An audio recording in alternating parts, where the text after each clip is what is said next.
And we're live. Welcome to Whiskey and Whiskers, episode 2, version... Fuck you. We're your host, Chop. Blake.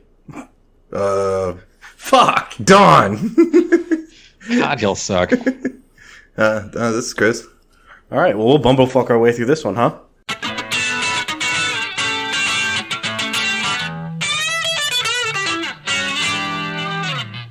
Hey, Yeah. we started off that way. This week 'cause, we're missing Gator this week because he's kind of a cocksucker. Yeah, it happens. Let's see what's in the box. All right. Hey, speaking of cocksuckers. Yeah, dude, I got a cocksucker of the week right now. All right, This hold on. literally happened, Let me read this. Low and Slow, Rock and Rye, 84 proof. Says easy top whiskey. Hetch Statters, Low and Slow. All right, yeah. Anyway, we'll talk more about it later. I'm going to pour them up. Go ahead, Chop. All right, so I got a cocksucker of the week. As we were preparing to record this show, I went to go grab a couple more beers and then ended up disappearing for 5 to 10 minutes because my fridge decided to not work anymore. Oh, I had money on your dog. Yeah. No. Which was a good Fridge bet. went out. Luckily, we have a beer fridge in the garage. It's a full-size fridge, so we just moved everything out there, which is what took me a little while to get back. Oh, so you're going to garage age your beer. Yeah. Cool. But, cocksucker of the week is my fridge for not fucking working anymore. But is it a Samsung? No. What is it? It's an Apple. Ain't an Apple. I can't remember. It's one of the normal, like, fridge brands, like fucking... Maytag Whirlpool? or Frigidaire or Whirlpool. Yeah. Kenmore? Yeah, Frigidaire, I think, maybe. All right, cool. I don't have any Frigidaire. Well, that's good. This is good timing, right? Yeah, it couldn't have been better, honestly. Dude, at least No, there's, honestly, not food at the stores to restock if all your food goes bad. Yeah, for sure. Luckily, we had that backup fridge in the garage because that would have been really fucking shitty if that wasn't there. Yeah, but next time, can you catch it at the end of the show rather than like right before we try to start? Yeah. So it's not Hey, interesting. blame the cocksucker of the week. Is the fan working in the freezer? No. Like it's just nothing? You got nothing? Yeah, pretty much. Got no power. Yeah, that's not good. All right. Well, There's lights, but yeah. that sucks. Yeah, that does suck. All right. Well, let's take a shot. Sure. Alrighty. So, from the other end, down here in my isolation, I'm drinking Popper 12. Wait, where'd you travel to this week, Chop? I went from the living room where we were Twitch recording the other day, and I've moved into my game room, and now we're doing the podcast. You have a game room? Yeah, something like that. You must be rich. Oh, Yeah. God. I made a So mistake. Y'all poured up? Yeah, I made a mistake. Uh-oh. Oh, no. Mm-hmm. All right. Cheers, guys. Smell my finger. Drink it. I don't wanna. It's whiskey. Are you sure? Uh-huh. It's whiskey. Oh, no. Is it the cinnamon shits? Oh. It's like the... Okay, think cinnamon shits, but more lemon. Straight... I'm reading it now for the first time. Straight rye whiskey, raw honey, navel orange, rock candy, and bitters. Oh, God. Yeah, it's like an old-fashioned, kind of. Yeah? But hot and garage-aged. Fuck, dude. That sounds terrible. Might be a rough one. No, no. Nope. All right, so Oh. how's everyone holding out? Everyone's internet connection's holding strong. Yeah, I mean, minus me not having a working fridge in my, kitchen, I think everything else is going pretty well. Yeah, I sure am happy I got a washer and dryer right before this whole thing settled in. Yeah, dude. Yeah, speaking of appliance troubles, I had to fix the dryer because it was just not drying, and that was pretty fucking nasty. Yeah. Yeah, the magic trick to that is to clean that filter. Yeah, or the line that goes from the exhaust line that goes to the outside. What filter? That I took off the exhaust line that goes from the back of the dryer to the outside. And You got a comforter in there? Yeah, it weighed like 10 pounds, dude. It was fucked up. Dude, it's really fun to set lines on fire. Yeah. Well, all my appliances are holding steady. So That's good. I'm happy for you. Biggest thing, I guess, that's affecting my life is all the strip clubs being shut down, you know? Yeah. Lunch is on hold. And I saw on Reddit today that they have a new thing called Boober Eats. Have you seen this? Have you heard about this? Yeah, but it's in Portland. Right, but that idea's totally got to makes travel. sense. That idea has to travel faster than coronavirus, right? Yeah. Like, that's going to spread across the country and be everywhere. Good. At least I hope so. One can hope. It should be. So I guess what they're doing is they're delivering food from, because it's a restaurant essentially. No, it is. It is. Fuck that. It's a restaurant. So now they've switched to food delivery. Only the security guys have switched over to drivers, and also security guys, and the ladies carry the food up to the door and deliver it to you with pasties on. Oh, weak. Can you invite him inside for $20? Yeah. To come into the VIP? Or like, yeah, $20 to like go all the way in, $1 just to like get a lap dance on the door. Kind of like she's on stage. Like she gives you your food and you just throw $1 on the ground? Yeah. She bends over to pick it up and you throw another one on the ground? Yeah. That'd be fucked up. Yeah, dude. Does a little dance for you. Puts your... Yeah, there's got to be some liability there, I guess. I don't think she's allowed to give lap dances on the front porch. And she's probably not allowed to come Why? inside the It's house. private property. I don't know. Fuck it. Yeah, I'm all for it. I'll vote for you. Hey, if you give her 20, Yeah, she'll for come sure. inside.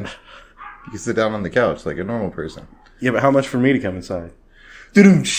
Probably, I would guess about 600. Who's got that kind of cash? I got to buy a new refrigerator. Probably trade Yeah. her for ammo. Or convince her because of ammo. 6 rolls of toilet. What can you tip them in toilet paper? Is that currency now? Toilet paper's totally currency now.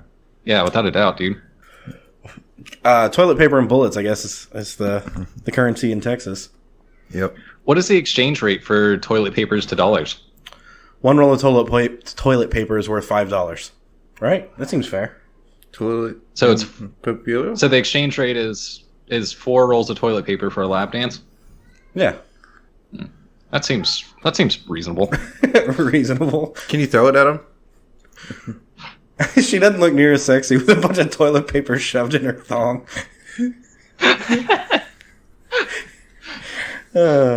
Get woke, man.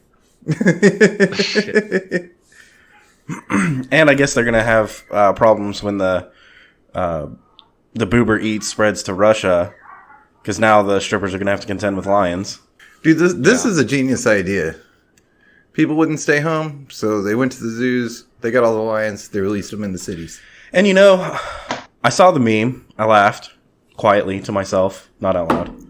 And then looked it up because I'm an asshole and was like, oh, it's fake. But you know what else?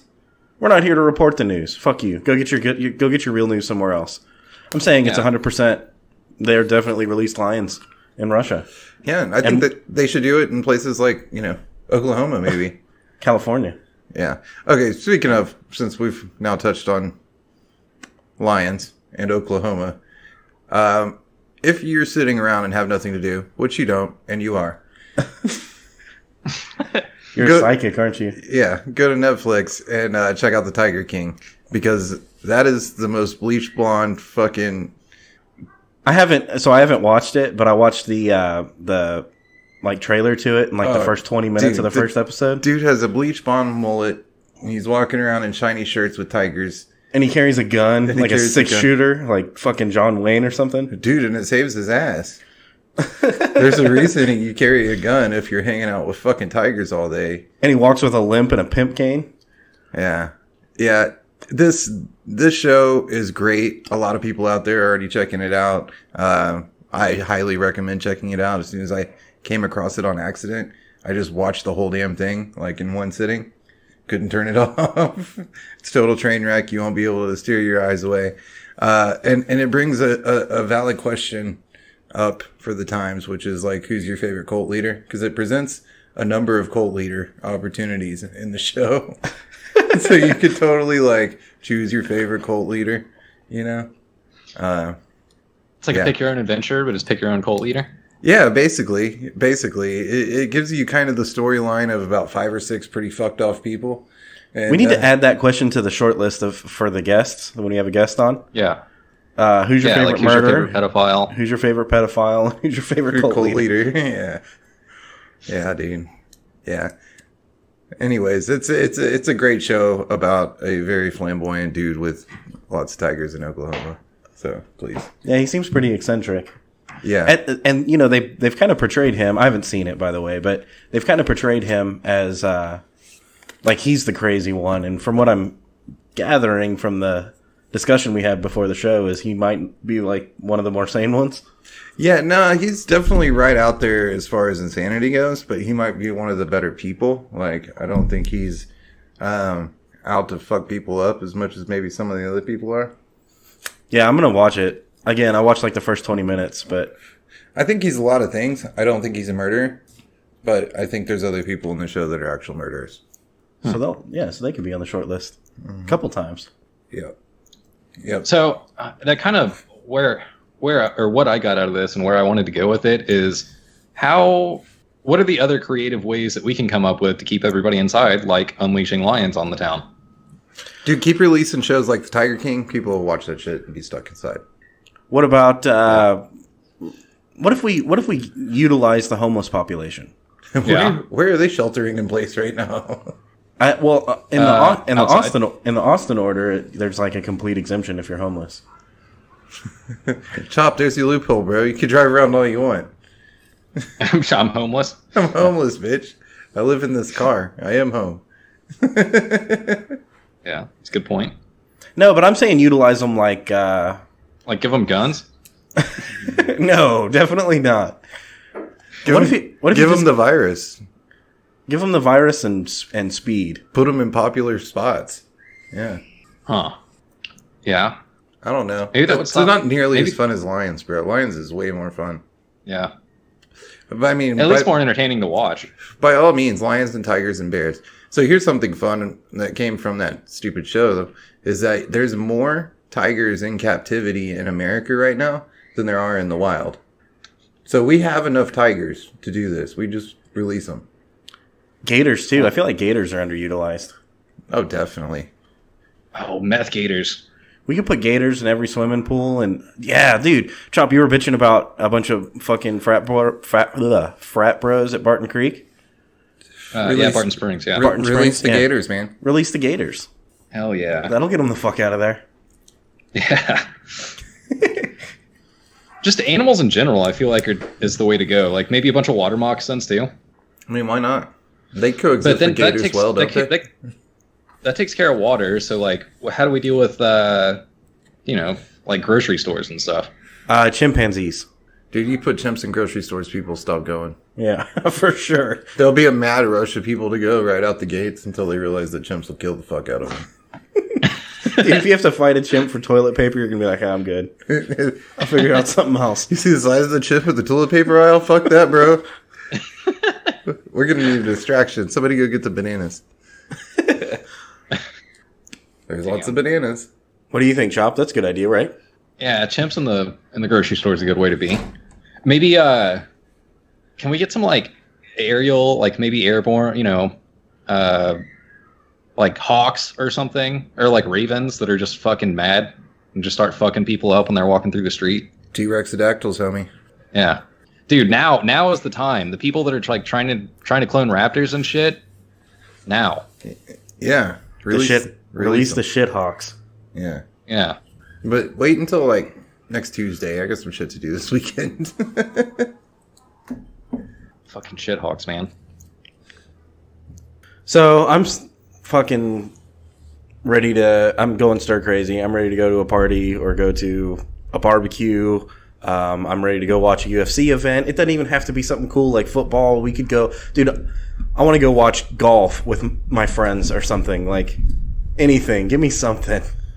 There's got to be some sport out there that we can play or do, right? Some kind of social event. Fuck. It's really video games. We'd have to take it all back to like some Call of Duty that everybody has. I think that's the best that we can get right now. I did notice this morning that there are share buttons on porn, so you can definitely. So that's good. You can definitely community share some porno. You know. All right. What is the level of like? How close do you need to be to somebody to start sharing your porn with them? And what? Dude, it depends on the people. I've been introduced to a couple of groups, and the dudes are like, "Will you be my friend?" And I'm like, "Sure." And then like in comes a flood of like very inappropriate shit. I feel like that's a weird social experiment. Like, if you were going to release a porno, quote unquote, accidentally on your Facebook page, what would you want the topic to be? You know? Yeah. Like, what's the least offensive but still straight legit porno? It's just like vanilla porno, I guess. Nubile. And do you get less or more judged for that than you would if you were to like just go straight to, you know, incest porn or whatever the fuck you're into? What? I don't know. That's what I'm saying. It would. Okay. You're talking about two different things. Accidentally releasing a porno? No, I would want to like probably not do that. Well, yeah, but I guess like getting up in somebody's messenger and being like, how about this? Check out this funny shit. This dude farts in this girl's mouth when she thinks she's about to give him a BJ. If it became socially acceptable to share porn because we're all fucking going crazy because of quarantine. If it became socially acceptable all of a sudden, I feel like there's some ground to explore there. Like, you don't want to be the first guy to release the hardcore shit to all of his friends, you know? But you know, everybody's watching it. Like, it's there for a reason. Yeah, but I mean, doesn't it come with the prerequisite of the story's bullshit now? Like, nobody's I don't know. watching. There's porn out there that has a good story. Maybe that's the angle you take. I don't think on it's a story. I think there's a difference between story and category, and I think those two things have been roped together. That's true. That's very true. But that's because most people don't hang out for the entire narrative. They just watch, you know, the part that they're interested in. Right. Which is how terrible things happen to the industry. I want to know, like, is it... Who's going to be the brave pioneer that's like, hey, Bukkake, guys, check this out? No, I was going to say, like, where do you draw the line on, like, okay, is it only with your best friends? Is it with your people that you hang out with, like, a couple times a month? Is it with the people that you're acquainted with? And that's what I'm saying, is it's slowly over time. If just the first, like, hey, we're all going crazy and porn is okay now, it's socially acceptable. It's going to be real vanilla. It's going to be real, like, basic shit. But eventually, dude, you underestimate the internet. But eventually, it's going to be like, dude, it doesn't matter if you, like, release no, but if you share, like, this little bit of porn. But as society grows over time... It's going to come out hard and get more vanilla. You think? Yeah, I think it would come out hard. Like, if it was a thing, people are going for shock value. It's like the girl that pours all the milk up her hoo-ha and then sprays it all over the room. Did y'all see that shit? Holy shit, dude. It's shock value. Like, this is a video that's circulating actively. Like, somebody sent it to me a month and a half ago or something. And, I think I agree with you, but I guess... I don't know, man. Like, what... I don't know. This is a new game, so I'm trying to figure out, like, where the lines are. Like, all right, so somebody's going to share it, and then it's going to exponentially grow, and then it'll maybe go more vanilla. Maybe that's room for the next challenge, like the next viral challenge. You know what's like concerning Pornhub is history challenge. There's not a lot of feedback there either. Like, so I've had some random friends send me some fucked up shit, like, right out of the gates. As soon as we, like, connected, they were like, here's my number, send you a text, this is me, and here's some really fucked up shit. You know what I mean? Some of them I respond to with really fucked up shit. Some of them I don't respond because maybe it came at a time or a place where I was just like, oh shit, you can't have that here, and close it and delete it or whatever, you know? Mm-hmm. The people of which are sending these things out, I don't think they need a response. They're like, oh, he didn't respond with fuck you, that's whack. then they continue on sending you fucked up shit. Yeah. So I think either no response or response with more fucked up shit is the go ahead. So that still brings me back to the question that I was bringing up, which is, can we turn this into a challenge, like the Pornhub history challenge, where you post the last thing on your Pornhub history, and then you like tag a bunch of friends, and then they have to post the last thing on their Pornhub history? Oh no. That's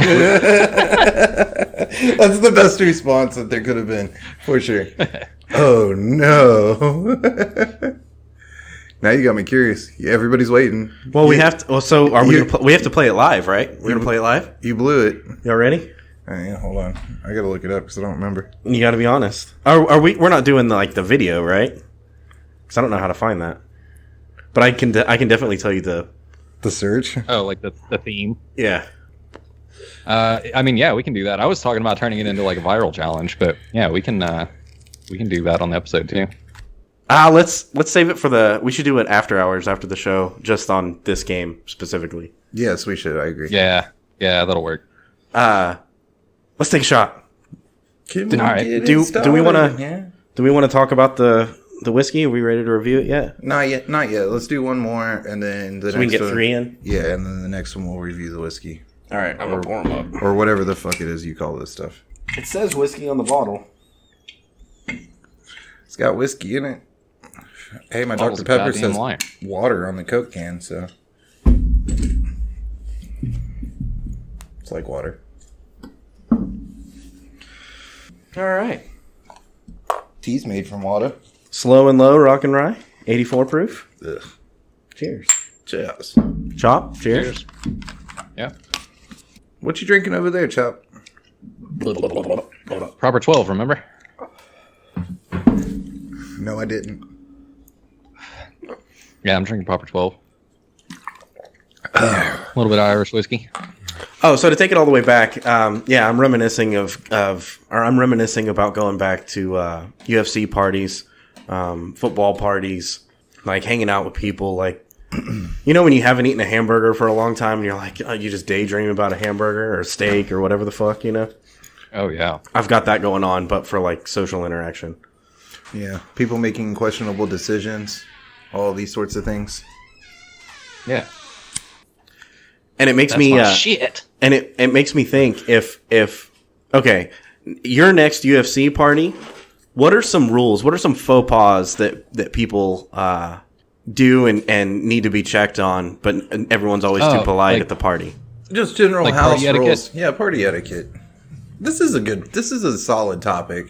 I feel like there's things that need to be said here. Well, and what better time to talk about it than, or like right now, everyone's got some distance between their last like social gathering, so we can call them out on it, and they won't like, okay, like, hey guys, you fuckheads, next time you go to a party, don't do that thing, okay? That's what I'm thinking. In the words of corporate America right now, if you can't participate, then learn. There you go. So check it out. So I think there's a couple that like stand out to me right out the gate just immediately. First one, try not to puke on the floor. Like, aim for a sink, a toilet, a fucking trash can. Come on. Don't puke on the ceiling either. Which is a thing. Yeah. Which is a thing that we've seen. Yeah, don't puke on the ceiling. These are not appropriate. On the topic of puke, there's a whole plethora of things to cover here. One, don't pass out drunk in the puke area. So, this includes bathrooms. I would put an asterisk or a caveat there. You can absolutely pass out in the like you know, the corner of the yard where everyone goes to puke and piss. You can absolutely pass out in that corner, but you can't get mad when you get puke and pissed on. Yeah, granted. I mean, and the same thing applies for like, don't pass out in the fucking bathroom. Like, you're at a party, there's a bunch of people there, there's one fucking bathroom, and you're the shithead that's gonna go to sleep in the bathroom. Like, fuck you. Nah. You're gonna get pissed on and puked on if you're laying next to the toilet. You know, just common sense things, right? And I would really argue, unless there's a bunch of people sitting on the couch is really a good solid bet. Like, if you're too drunk, I know it feels counterintuitive because you're like, oh, I'm going to fall asleep in front of everyone and they're going to make fun of me. It's going to be a lot worse if you fall asleep in the bathroom. Yeah. You know? Then like, people are going to puke and piss on you and drag you out. You can fall asleep on the couch, though, and they might just fuck with you a little bit. They're not gonna like think you're a piece of shit. Yeah. I think the best place to pass out is sitting in a chair on the back porch. Dude, if you're a real ninja, you actually hit the couch, take off your shoes on the way down. Mm-hmm. Can we say that that's one of the things? Like, if somebody takes their shoes off, you don't fuck with them? Yeah, that's absolutely a rule. Yeah. Like, if they fall asleep with their boots on, they're fucking game on. I wanna interject here because I'm one of the cocksuckers that will pass out with my shoes on, but I do it on purpose, and it's to help everybody else at the party. Chop, there's an exception to every rule. Yeah, there's an exception to every rule. You are the exception. Congratulations. But so it's also a double-edged sword because these are how rules get overlooked. You know, people see you with your shoes on and they're going to fuck with you. But I would say if you're hanging around, like in the backyard around a fire pit or something, you can pass out there with your shoes on. Yeah. Yeah. People might fuck with you. That's a gray area. Mm-hmm. Your best bet is definitely to take your shoes off. You'll be safe. And your best bet is to not pass out in the bathroom. Yep. Or the designated puke spaces. I'll throw this out there too. In post-corona world, when is it acceptable or not acceptable to drink out of the bottle? And the reason I bring this up is because if you're sitting around the fire, it's absolutely acceptable to drink straight out of the bottle. Yeah. It's past the bottle. 100%, yeah. I think if there's a fire involved, it's past the bottle rules. I think it somewhat depends on the company. Like, how comfortable am I with you? Do I know for sure that you're cool drinking after me? You know? Those types of things. Mm-hmm. So there's some deeper rules there. If it's your bottle, you drink out of it, and then you offer it. And if they don't want it, they don't drink out of it. Yep, I agree. If it's their bottle, then don't be the first dickhead to drink out of it. I agree. Yeah, I completely agree too. And also, like, the size of the party definitely matters. So if it's like 4 or 5 people just hanging out, then by all means pass the bottle around. If you've got 27 motherfuckers hanging out, then pass the bottle becomes a little bit more of a sketchy game. The opportunity of shot glasses and or cups in the area of the bottle plays it. Like, if you walk outside and there's a table and there's a bottle sitting there and like a bunch of shot glasses around it, like, don't just pick up the bottle and ignore the shot glasses. That's true. That, because it is fun to take like group shots. Like, everyone takes a shot at the same time, you know? Yep. Mm-hmm. Yep. And same if there's a stack of red cups next to the bottle, kind of general rule of thumb applies. All right, guys. How about this? You're going to a football party. Let's call it the Super Bowl. What do you take? What do you take with you? Ooh. What do you offer? I can't say that without incriminating myself. I feel like ground rule is you bring either a case of beer or a bottle. If you can, do both. All right, next thing.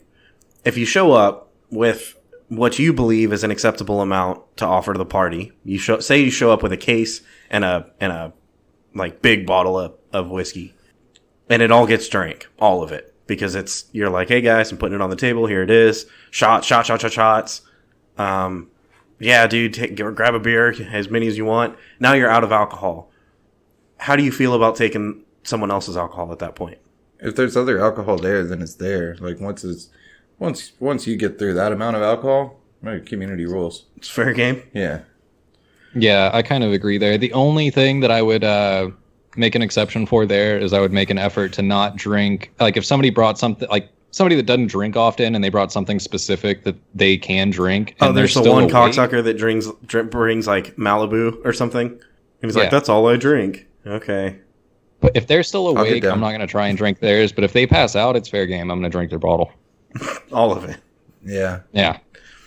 All right. What about this situation? You get the frat bro that shows up and he's got his 6-pack of hazy IPAs. And he's like, dude, try this. It's really good. And you drink one out of spite. And then you go back to your beer. And then he runs out of beer and he's like, hey, you got any beers? First of all, I don't drink one of his beers. Problem solved. Chop? So, yeah, I would drink one of his beers. And then, I mean, yeah, I don't know. I'm a sharing is caring kind of drinker. So, you know, whatever. As long as there's an abundance, like if I brought a 12-pack of Shiner Bock and he brought a 6-pack of his thing, and then that's all the alcohol in the house, then I'm going to be like, sorry, dude, like I brought enough for me, you know? Yeah, at that point you're trading beer for beer. Like, okay, fine, I drank one of your beers, here's one of mine. And I'm going to hold the rest of my 12-pack. Yeah. But yeah, I think But, if you how about this? If there's a cooler, if there's a big cooler, and you dump your beer on top of the big cooler, and all your beer gets drank, that cooler might as well be yours, right? Yeah. Yeah. If there's a community cooler, there's a community cooler. Maybe that's the rule: is bring more than you're going to drink. If you bring more than you can drink, well. Dude, it's all about who you're going with too. You know, like in certain places. Say you bring a 12-pack and you dump it in top, and then you drink 3, and then you go back to the cooler, and none of your beers are left. It's like, dude, I brought 12, dumped them on top. I can drink 9 more, and I'm still square with the house. Yeah. Yeah. But what you shouldn't do is bring 6 and drink 12. Now, yeah, that also plays into don't drink up if you're doing that. So if you're bringing a 12-pack of Lone Star and they have like 48 Shiner Box in there, you're drinking up at that point. You know what I mean? Don't dump your Lone Star on top and then take their... But, see, again, I feel like once the Lone Stars are drank and you didn't drink them all, yeah, whatever beer's in that cooler is fair game. For sure, but, well, no, see... But until the Lone Star's gone, that's not okay. You need to be drinking your beer. Right. Yeah. 100%. But what I was saying is, like, I don't know, a better example would be something like... if you bring a 5th of Evan Williams, don't fucking kill their bottle at 12 of your scotch or something. You know what I mean? Yeah. Like, even if they kill your bottle of Evan Williams, that bottle was like $12 and their bottle of scotch was like $35, you know? I brought Ice House and I'm going to drink all of your Elijah Craig. Yeah. So now if they offer, that's a different story.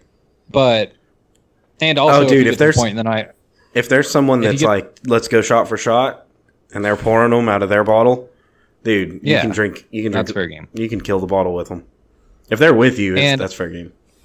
And also, if you get to the point of the night where it's just like, all right, whatever alcohol's left in the house, let's find it and drink it, then like you're just tagging along for the ride at that point. Who are these people you speak of? All right, what about music? Let's talk about music. That's a big one. Yeah, that is. So, house rules the Bluetooth speaker. You can pimp it out for close friends. Can the house rule, or can the house owner take the Bluetooth at any time? Like, yes. Can they debo that shit? Yes. They're like, fuck this, no. Yes. And play something else. But they should be prepared to get a hard time from their drunk friends that are digging that song at the moment. Absolutely. And also, if the house owner like debos the speaker and then puts on some shit that nobody wants to hear, then like that's just, it's not that you can't do that. You absolutely can, but just be, it's bad like, form. Somebody's gonna click that in their head and be like, he's being kind of a dick host right now. Yeah, it's bad form. Is there there's definitely rules to hosting as well as attending. Is there, okay, you got a bunch of people coming over, you're doing a Super Bowl party. What do you put on the tunes? Well, if like, Super what's Bowl's safe? on, What's safe across the board? if Super Bowl's on, you leave off the tunes. You put tunes on in the smoking section outside. All right, Super Bowl just ended. Everybody's walking outside. You're going to put tunes on now, and we're hanging out. Depends on the halftime show. Like, if we had this past year's halftime show, you just replay the halftime show again. Yeah, that's a good point. But where I'm trying to get is, what's the safest, like, all right, party music, like you're not pissing anyone You're off. in a safe boat. You're in a safe boat as long as you play something upbeat. If you go outside and you put on some goddamn Norah Jones or like something, I don't know, something that's a bummer, then you're being a dick because everybody's happy and wants to party. And if you put on some slow ass bullshit music, then you're the asshole. Yeah, I feel like a lot of these are variable because there's definitely some social cues you have to pick up on in order to make the proper decisions. Like, you totally got to read the party. Like, because if, say, I throw a Super Bowl party and a bunch of, like, friends from work show up, maybe, then, like, my playlist going into the backyard post Super Bowl is going to be entirely different than if I throw a Super Bowl party and you drunk fuck show up. I want to throw this out there. Sublime is pretty much universally appreciated. Agreed. Yeah. Like, that's a safe, upbeat, like, everyone's going to dig it. By the way, Bob Marley is too. Yeah, I can see that, but you're set in a different town. Yeah, Sublime, you can, I don't know, Sublime's multi-purpose. You can, Bob Marley's multi-purpose too, man. You could hypothetically get drunk or stoned or, like, do drugs or whatever and listen to Sublime, whereas with Bob Marley, I feel like you're setting a tone for, like, one or the other. Nah. I've disproved this week. actually. You can totally get drunk listening to Bob Marley. It's a good time. I recommend it. What about like Jimmy Buffett? Dude, Jimmy Buffett's good too. You got to be careful with Jimmy Buffett though. Some of his songs are abrasive.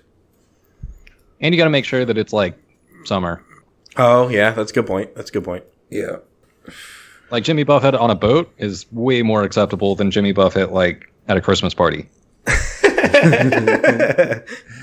Yeah. Yeah, like I said, variable things here. The important message is to mind your social cues, right? Like, you definitely don't just send dick pics to the girl who wanted to sell you insurance.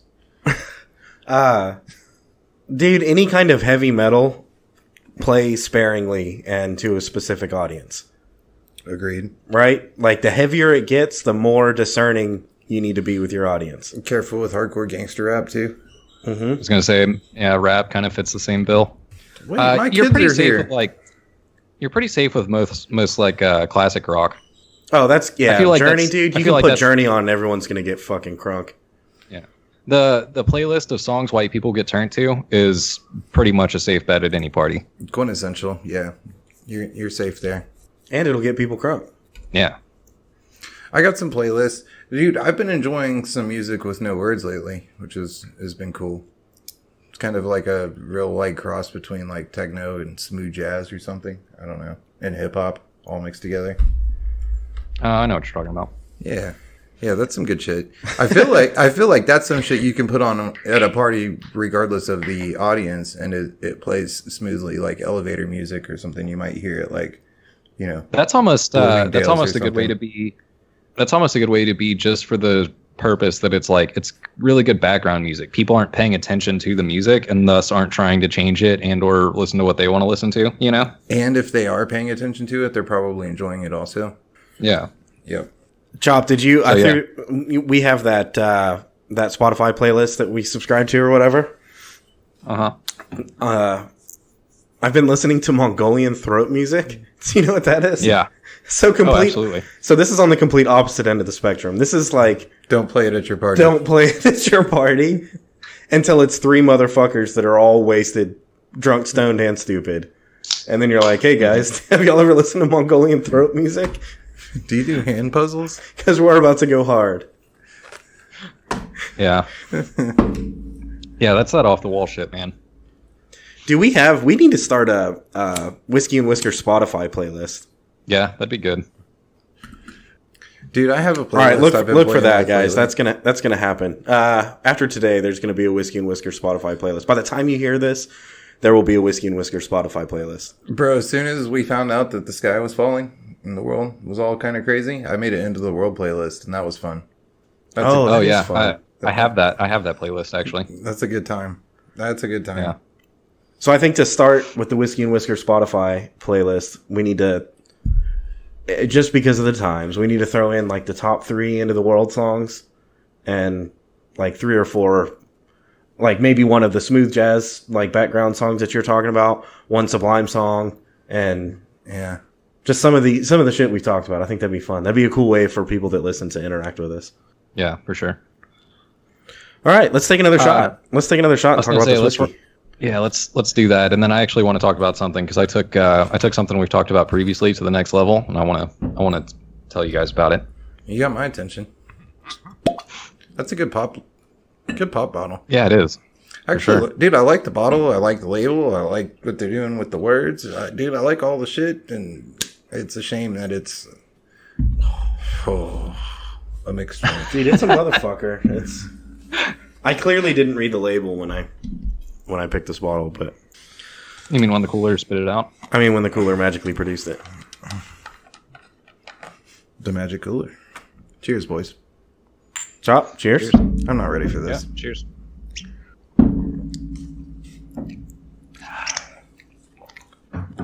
Oh, All right. holy shit.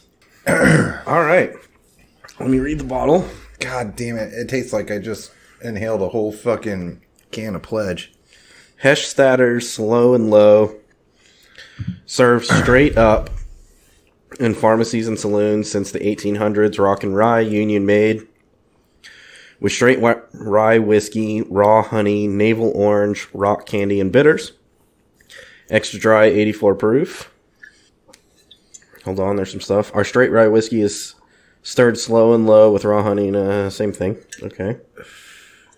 What does it say over here? The original American panacea, rock and rye, has been served straight up in pharmacies and saloons since the 1800s. All right. Well, okay. I'm going to go out of order a little bit here. This bottle is fucking dope. Yep, the bottle's cool as shit. It really is. I mean, it's got the name like raised up texture on the side. In the glass. It's clearly a like bottle that's made for this purpose and this whiskey only. It's got back label going on. Yeah, the label on the front is super cool. The text, like the font, is cool. The color scheme they've got going on is cool. It's got shit on the back of the label, so when you look at it from the back, you can see some. I don't know. There's some crazy shit. The bees and fucking. We'll have to get further down into it. But yeah. Now let's just start at the top. Sweetness. I'm gonna give it a 4. 4 it is. It's maybe not the sweetest thing I've ever drank. Maybe like Fireball might be sweeter, but it's right there. Crunch. 0.5. Yeah, it's low. I was gonna give it 1.5. Can we agree on 1? 1 is good. Bite. It does have a little bit of bite, not a whole lot. 3. It's a different kind of bite. The bite is lemony fresh. It tastes. Yeah. It tastes like you just fucking inhaled a whole bunch of pledge. How do you feel about 3? Is that about it? 3 is good for me. Okay.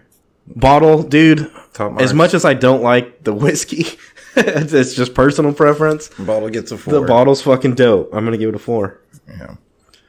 Which is why I picked it. Drunkenness. I don't know. It's 84 proof. It's about par for the course. I'd imagine. Just a hair above average. Yeah, I'd imagine. Bottles, top marks. Yeah, it's a cool bottle. That is fucking cool. The shit in the back label is dope. And the picture I took for Instagram is going to be cool too. Highly inappropriate. Guys, check. Crash.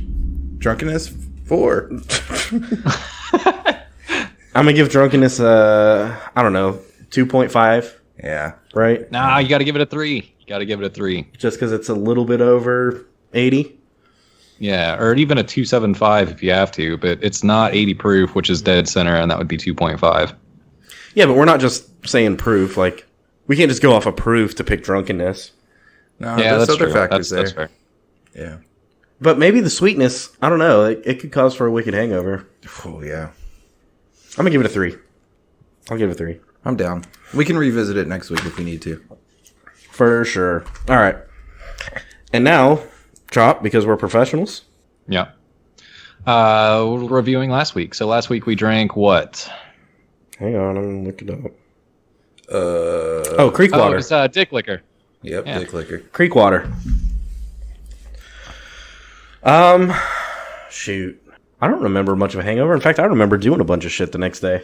Yeah, I didn't get much of a hangover. The whiskey was decent. I got pretty I didn't drunk get on much it. of a hangover. I was going to say I didn't get much of a hangover, but I didn't get that drunk either. Okay, that's fair. So yeah, I think honestly, if we're trying to be professional and we go back to creek water to talk about it, the hangover is fairly mild, and you can look at our scores at the time. Not our favorite bottle, but it's a decent bottle. It's good. It's worth checking out if you want something different. Yeah, for sure. And this one, I'm probably not going to recommend, but check out the bottle the next time you're at the liquor store. And check out our Instagram post on it because it's fucking cool. It's a cool bottle and it's a cool picture. So It sounds like it might be a good bottle if you're into cinnamon shits.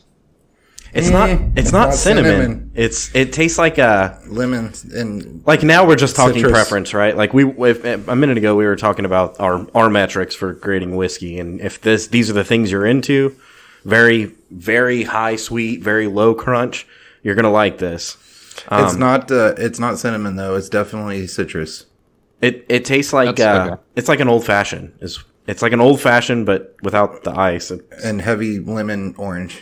So what we do is we drink, room temperature whiskey in a hot garage. So for us, it's not ideal, But Yeah. I bet if you put it in a nice whiskey glass with some whiskey stones, I bet it would taste good if that's what you were into. So, by the way, on the back label, one of the pictures is a giant ball of ice. It's like one of the ice stones that you would use to drink an old fashioned with like a pinup girl on top of it. Hell yeah. Yeah. Dude, Nice. I'm telling you, it's a dope bottle. It really is a cool bottle. And unique. Hell yeah. It's all its own. It's got a little bit of Jack Daniels vibe, but it's shorter, fatter, and different. Yeah. It's not ripping Jack Daniels off at all, but it's cool. It's got its own style. I can dig it. It's just not for our shooting setting. Like Blake said, I'd much prefer to pour it in a glass over a big chunk of ice. That's fair. All right, Chop, tell me about your experience here. All right, so you guys are going to give me a lot of shit for this, but that's all right. I don't really care because it's fucking incredible and I'm excited about it. So we've talked a little bit before about David Archie's, the underwear. The flap It's got, underwear. flap underwear. It's got ball pouches, a separate pouch for your cock, and then, it's got a little flap that you can pull up to go pee. Or fuck So, I bitches. took this as- Or dudes, if that's what Or you're fuck into. bitches. Yeah. So I took this a step further. And yesterday I was chilling around the house, wasn't going to leave all day. So I wore my David Archie's and I wore a kilt. And going to pee was fucking incredible. A breeze. Not only a breeze, but imagine going to pee and you literally don't even have to undo a button. Yeah, you just like swing a couple pieces of cloth around and then you're swinging your dick around. You're right there. Dude, I think Yeah. there's a movement that's as old as time that is somehow trying to get rid of pants. Go on. I that's all I got. I have a feeling that you're not the first person to be like, it's better than pants. It's not pants. Yeah. I mean, Okay, let's think about this logically. Let's think about this scientifically, okay? And break it down a little bit. You didn't enhance the underwear. You enhanced the what's outside of the underwear experience. right. Yeah. What's If better? you would have told me you just cut off the flap so that you were hanging out at all times, then you would have enhanced the underwear. No, but I got you thinking now. How good are you with the sewing machine? What's better than wearing like old school Wranglers, right? Wearing fucking Levi's that are soft and comfortable. They fit a little better and then you can move around a little more. They're not as rigid. What's better than wearing Levi's? Those fucking stretchy jeans. What's better, even if they're Levi's, whatever. You know what I'm talking about. What's better than that? Fucking pajama pants. Like, it just is. It's more comfortable. Basketball shorts. Basketball shorts, take it a step further, right? I feel like a kilt is just the next evolution. And if you got Pants. and if you got a denim kilt, like, that's still going to be better than pants. But what if you get into like pajama style but kilt? Chop, I think So you should what check I out the have- mini skirt. It's breezier. So what I have is it's a tactical kilt. So it's Oh, good. So when you're It's got fighting, it's got a fanny pack. yeah. it's got a utility belt. That way, when you're fighting the terrorists, you can also wear your kilt and be comfortable and let your balls float. Wait, you got the Yeah, for you sure. got the Supreme kilt with the Gucci fanny pack matching? No, so what it's not denim, but it's not as soft as like pajamas or something like that. It's a more rigid material, but Like your grandma's fuzzy blanket? no, It's not so fuzzy anymore as it is just like abrasive, like a old kitchen sponge. No, not even close to that actually. No, but I don't- what about just like straight cotton? You have like the straight cotton pajama pants, long pants that have the cock slot. Yeah. You know what I'm talking about? Yeah. Sure. So what if you had that, but a kilt with an elastic waistband? I mean, it's a skirt. We're talking about a skirt here, but Yeah, that's a skirt. Yeah. Back to my point. You should check out a mini skirt. This one's a little bit more complicated. Like it's got 4 buttons around the waist, and then it's got 2 like straps that hook the like one side into the other. They go on your hip. sounds complicated. But once you get that bitch on, you don't have to take it off for like anything. Chop, how worried about you should I be right now? Not at all. Are you sure? He's evolving.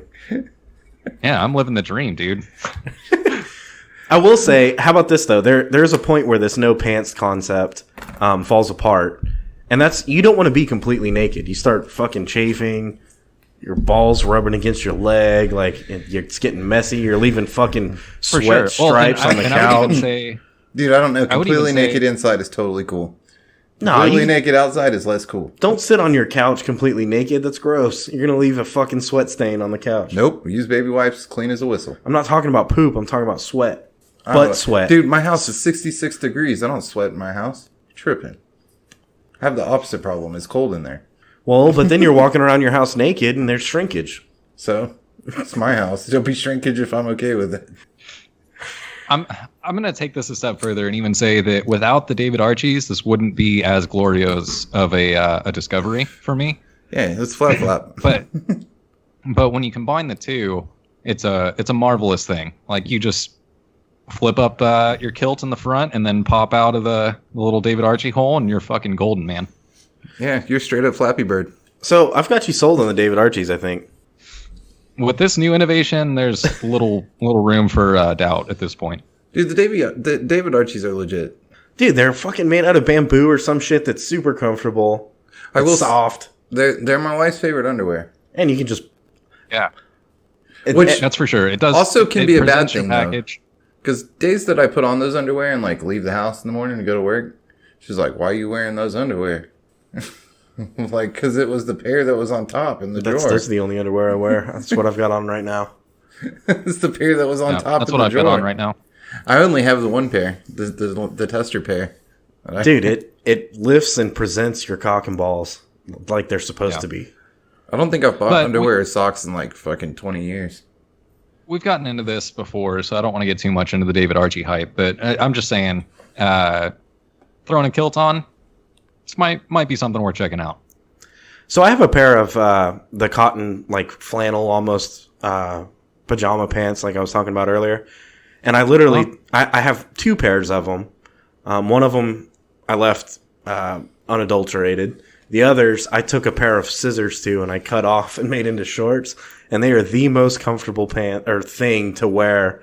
Like you jump out of the shower and you put those on. It's so awesome. That's like what I sleep in. It's those. Mm-hmm. Dude, I straight up am a underwear only sleeper. Well, that's what I'm saying. You nix the underwear and just go straight to these cotton like shorts. It's dope. Oh, I see where you're going. Mm-hmm. Nah, I'm an only underwear sleeper. I see where you're going, but I don't fucks with that. And here's why. You want me to give some background on it? Here's why. Because the bottoms that I choose are usually week-long bottoms. So I have my pajamas, quote unquote, that I wear from the time that usually I like take a shower to the time that like I go to sleep. When I go to sleep, that comes off sleeping underwear. And Yeah, then, that's but I good. neatly fold that stuff and I put it up. If I freeball it, I'm less likely to and sleep in it. One, it's usually pants, not shorts, so it's too hot. But two, I don't want to ruin that set of pajamas like the first day that I use it, you know? Maybe we should ask our listeners. How do you sleep in just underwear? Do you sleep in just basketball shorts? Just And the only pajama reason, pants. honestly, the only reason underwear is to save the sheets. On days that I know that we're going to change the sheets. then how the and fuck are bedding, you not? That's exactly what I'm talking about. You don't want to sit on your couch, fucking balls out, because it's gross.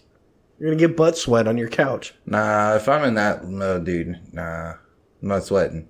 But in change I'm not sheets, sweating the butt sweat. in change sheets day though, change sheets day is a no underwear sleeping night. Like, just sleep naked that night because sheets gonna change tomorrow.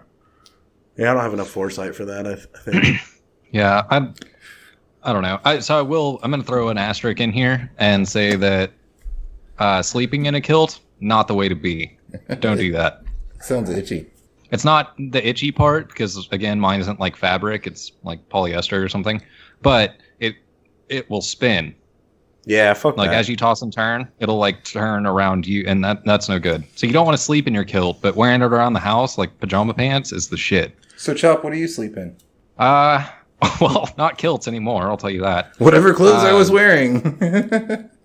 No, honestly, dude, it goes back and forth for me. I either sleep straight up in the pants I was wearing. Like I can sleep in jeans. It doesn't bother me. Let's talk normal day when you know that you're going to sleep and you're not just passing out drunk. Normal day, like you take a shower, maybe you got work in the morning, you're going to sleep. What do you wear? I'm probably either boxers or pajama pants.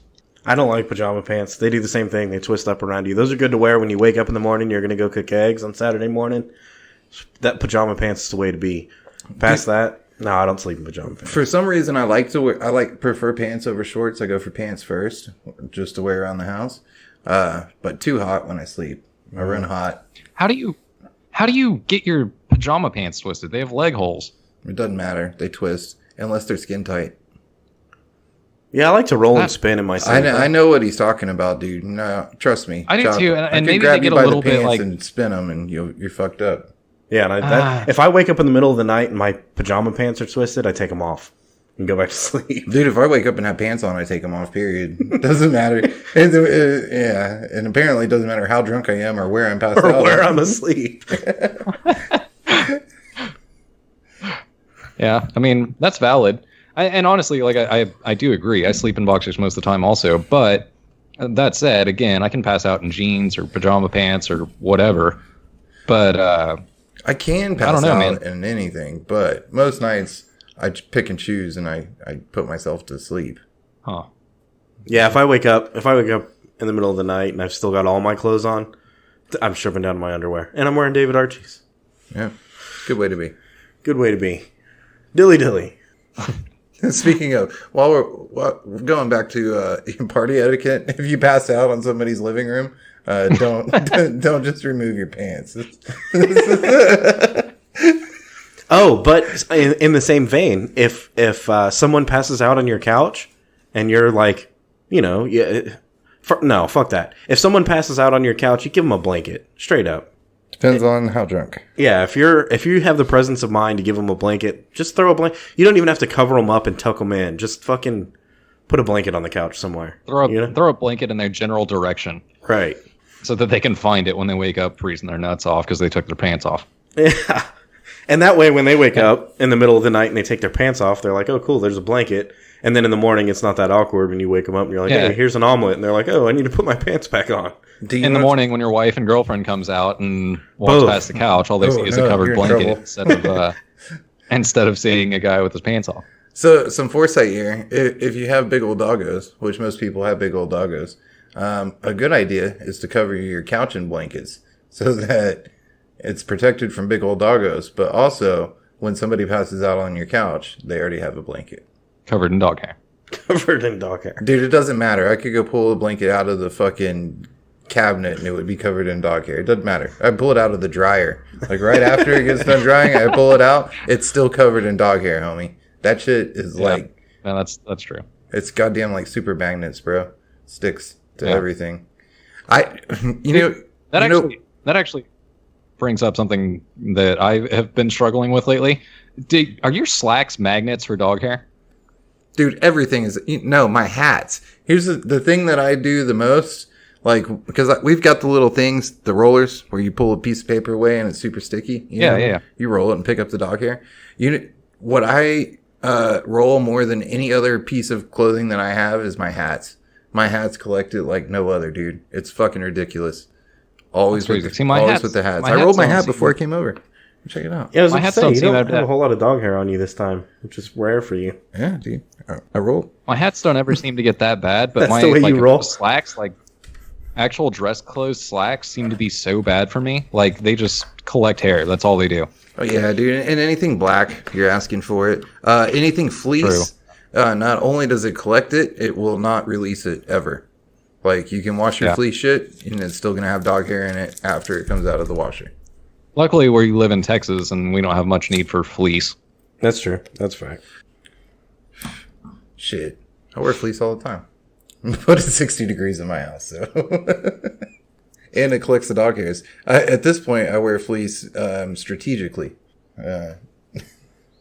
Doesn't even have to be cold outside. You wear fleece because it's kind of like dusting whatever room you're hanging out in. You're cleaning? Yeah. Roll around on the carpet a little bit? Yeah, cleaning. Cleaning, for sure. Oh my god. All right. Well, I'm gonna change gears here. So, since we've been locked up, I started watching more movies, which is not like me at all. I don't really watch movies, but I've been doing it. And I got on this kick lately where I've been watching all these like, so in early 2000s or like mid 2000s, we got into this kick where we made a bunch of like gothic movies that were like supernatural oriented, like Constantine and the Underworld series and Van Helsing and I don't know, I Frankenstein, which was later, but you know, all that shit. Kate Beckinsale. Dude, that first set of Sherlock Holmes movies was pretty dope, and that might fall into that category. Yeah, I could see that. I think I know exactly what you're talking about, Chop, and I think that where this trend started, and I also want to throw out there, like 300 and Sin City. City, yeah. Those are very much like dark gothic. A Scanner Darkly, like you've got this weird like comic book thing going. Who was the Rodriguez? Was it the Rodriguez brothers? No, it's Robert Rodriguez. He's from Austin, by the way. Yeah, the what were those? Death Proof? No. The Grindhouse movies. The Grindhouse movies, yeah. Mm-hmm. That was, yeah. And where I'm going though is I want to say that all of this stemmed from one event, one moment, and that is The Matrix. Dude, okay. Yeah, for sure. When I was growing up, and I grew up in a time where I was like either late middle school or early high school when The Matrix came out, you know? And I saw The Matrix as soon as it came out. God, you're old. And I drugged my stepdad to see The Matrix while it was still in theaters. And I was like, bro, you don't understand. This is a movie like no other movie that has ever come out before. And it's totally going to change everything. And it blows my fucking mind. And you have to come see this movie. And he went with me to see it, actually. Yeah, The Matrix is one of those stories that, dude, how hard is it to come up with an original thought? Somehow the Wachowski brothers did it. The Matrix. Dude, and it was an original thought that was so fluid, it literally entered flawlessly into everybody's brains and thought process. Mm-hmm. Like, for where the world was at the time, and all of the things, and the cinematography was done perfectly, and they used just the right amount of special effects.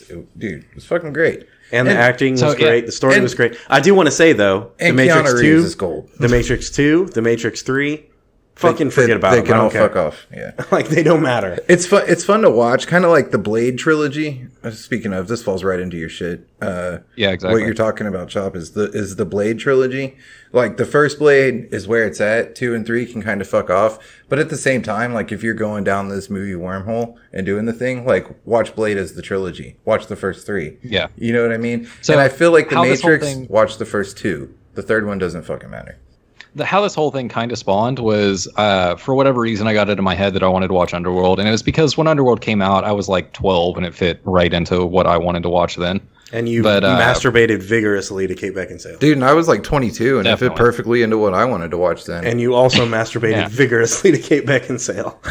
So we had Jim Jameson, bro. What I wanted to do was watch the Underworld movies, and so I went and like downloaded those and watched the first couple, and then I was like, man, I want to dig into more of this. So then my girlfriend was watching I Frankenstein, which is literally the same fucking people. And then we were talking about like Constantine and that kind of shit, and I was like, damn, I want to watch The Matrix, and I downloaded the Matrix trilogy also, which I get it, 2 and 3 kind of don't matter, but Two's not terrible. Like, I don't know. They all have their place, I guess. Dude, my point was that's where it got to though. Like I started with Underworld, and then I ended with like, dude, all of this is just The Matrix. Like I just need to watch The Matrix. That's where I got back to. Yeah, The Matrix. Yeah, I wanna do an entire show about The Matrix because it's that fucking good. But I'm not. Yeah, I won't go into it that hard right now.